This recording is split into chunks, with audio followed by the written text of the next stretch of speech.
पंजाब इंतखाबात के मामले पर स्पीकर कौमी असम्बली ने चीफ जस्टिस ऑफ पाकिस्तान के नाम खत लिख दिया है। सुप्रीम कोर्ट का काम आइन की तशरीह करना है। अदालत हुकूमत को फंड्स के इजरा के अहकाम जारी नहीं कर सकती। खत का मतन। इलेक्शन के मामले पर अदलिया और पार्लियामेंट आमने सामने। वजीर खजाना का पंजाब में इलेक्शन के लिए फंड जारी करने से इनकार। वजीर खारजा का तौहीन पार्लियामेंट का मामला इस्तेहकाक कमेटी में उठाने का मुतालबा।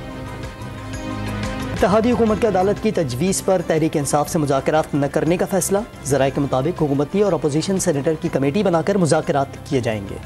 गुजरांवाला में ससुरालियों ने मुबैना तौर पर बहू को जिंदा जला दिया। खातून तशवीशनाक हालत में लाहौर मुंतकिल।